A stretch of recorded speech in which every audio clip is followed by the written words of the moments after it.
Hello, this is Breakfast with me, Nina Warhurst. Now, the government has said it remains committed to making sure social media companies do more to look after bereaved families searching for answers over their child's death.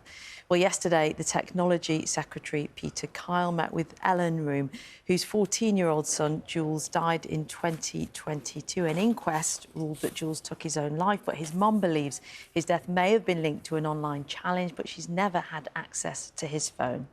Well, Ellen joins us now. Morning to you, Ellen. Good to see you again. Talk us through how yesterday went. Well, apart from the train being late initially, which was quite frustrating, I met with Peter Kyle, Sir Chris Bryant, and then went on to meet the Shadow Minister. Unfortunately, they didn't agree to change the data bill. I've been campaigning to allow parents the right to see their children's social media when they die, but they're worried that if the parents might be the perpetrators, that releasing that data could affect them. So unfortunately, the data bill isn't changed. The data bill has been amended that the coroner now has the right to demand that information. But what I've been campaigning for is that it needs to be compulsory when a person dies, that data is requested and preserved straight away, because you only have 90 days to do that before the data goes. How do you feel after yesterday? Because you had a lot of optimism heading down there. I did. Really disappointed, actually, really disappointed, because if it's up to the coroner to request that information, hopefully it's not compulsory at the moment, and therefore, like in my case, it was never requested, and I think that's not good enough. You run the risk of other parents being in my situation, which I'm desperate for that to be avoided.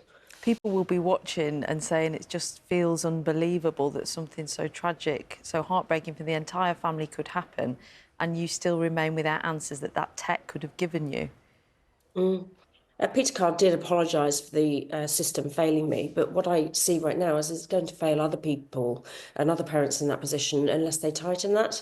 I do have a meeting on the 15th with the Home Office and the Minister of Justice, who's in charge of the coronial system, so I plan to put that to them then and see what they can do to make this happen for other people. So talk us through that meeting then. Who will be there and what will you be saying to them? So the Minister of Justice is in charge of the coronial system. So when a person dies, the coroners are involved. What I want to say is what they're going to do is report to the coroners that this should be requested.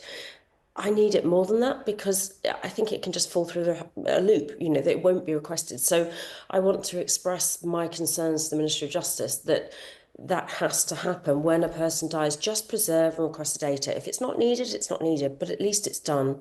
And it could give people answers as to why their children have died.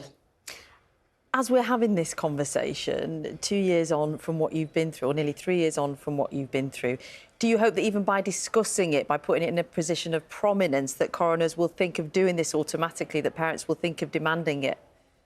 I hope so. And I was racking my brains last night thinking, what else can I do? Approach all the police forces and say, please learn about this. Because I understand that when they go out and train the police, it's dependent on where you are as to what they cover, which I just find hard to believe. Surely the police should get all training. And although a report would go out to say that they should look at this, whether they read it or not, they've got so many other things to do. But hopefully I've been raising awareness that please, please, please, coroners, police, think about it, request it, do it. And finally, what difference would it have made to you, or would it make to you if you had that in your hands now? Well, I think nothing was found offline when Jules died as to why he died. So this could have given us answers. Of course, it may not, but we would have at least tried it. And I don't have anything else to try to understand why my 14-year-old isn't alive. So I think it's important that this is done for other people. Ellen, thank you so much for updating us on yesterday's meeting, and do stay in touch. Best of luck with the upcoming meeting. It's coming up to 20 to 9. Charlie is out.